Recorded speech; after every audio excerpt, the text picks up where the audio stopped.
এ কোনো সাধারণ ফোন নয় রে লাইলা, এটা কিরণমালার গিফট করা ফোন।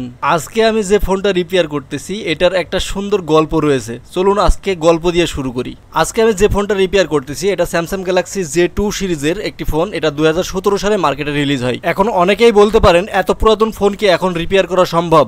তবে কাস্টমারের মন্তব্য হচ্ছে এই ফোনটাকে যে কোনো মূল্যে অন করতে হবে। তার এক্স কিরণমালা তাকে এই ফোনটা গিফট করেছিল। তাদের অনেক স্মৃতি বিজড়িত ছবি এই ফোনের মধ্যে আবদ্ধ আছে। সারা জীবন শুনে এসেছি ছেলেরাই মেয়েদেরকে গিফট দেয়, এই ফোনটা হাতে পাওয়ার পরে বুঝলাম আসলে মেয়েরাও ছেলেদেরকে গিফট দেয়। তার জ্বলন্ত প্রমাণ এই ফোনটা। আমি কাস্টমারকে বলেছিলাম, ভাই আপনার গার্লফ্রেন্ড যখন আপনাকে এত সুন্দর একটা ফোন গিফট করেছে তার মানে তো আপনাকে অনেক ভালোবাসতো, তাহলে আপনি তাকে ওয়াই বানালেন না কেন? কাস্টমার আমাকে উত্তরে জানায় আমার কিরণমালার অন্য জায়গায় বিয়ে দিয়ে দেয় তার পরিবার থেকে।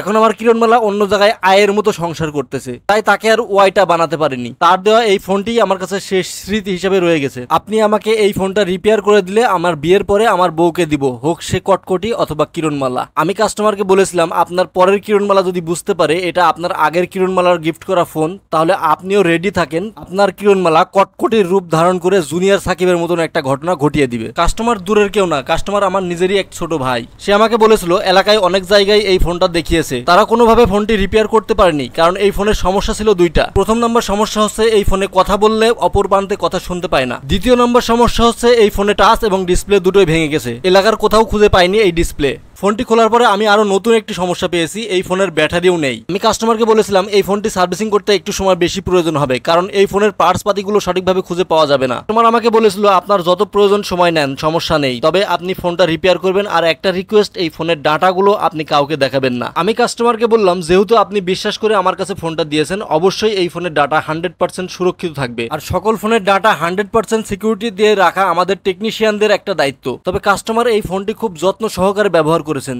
ফোনটি পুরাতন হলেও ফোনের ভিতরে কোনো ফাঙ্গাস নেই। আমার মনে হয় এই কাস্টমার এই ফোনটি ব্যবহার করার আগে সাবান দিয়ে হাত মুখ ধুয়ে তারপরে এই ফোনটি ব্যবহার করেছেন। ফোনটা খুলে আমি দেখতে পেলাম এই ফোনের সকল পার্টস পাতি এখনো নতুনের মতোই আছে। আর যত্ন করবেই বা না কেন, এটা যে তার এক্স কিরণমালার ফোন। আমি ঢাকা হাতিরপুলে মোতালেব প্লাজায় এবং ইস্টার্ন প্লাজায় এই ফোনের ডিসপ্লে এবং ব্যাটারিটি খোঁজ চালাইলাম, কিন্তু কোথাও খুঁজে পেলাম না। 2015 সালে লঞ্চ হয় একটি ফোন, 2025 সালে এসে রিপেয়ার করা হচ্ছে। এই সময়ে এসে এই ফোনের পার্টস পাতি খুঁজে পাওয়া আসলে একটু কষ্টকর বিষয়। এই ফোনের পরবর্তী আপডেট ভিডিওর মাধ্যমে আপনাদেরকে জানিয়ে দিব। আপনারা যারা আমাকে দিয়ে আপনার ফোনটি রিপেয়ার করাতে চান তারা সরাসরি আমার পেজে থাকা হোয়াটসঅ্যাপ নাম্বারে এবং ইউটিউবে থাকা হোয়াটসঅ্যাপ নাম্বারে যোগাযোগ করতে পারেন, অথবা কুরিয়ারের মাধ্যমে আমার কাছে ফোন পাঠাতে পারেন। Hatirpool Motaleb plaza iFix first training centre এই ঠিকানায়। আজকের ভিডিও মূলত এতটুকুই ছিল। আমার ভিডিও যদি ভালো লেগে থাকে তাহলে লাইক, কমেন্ট এবং শেয়ার করে দিবেন।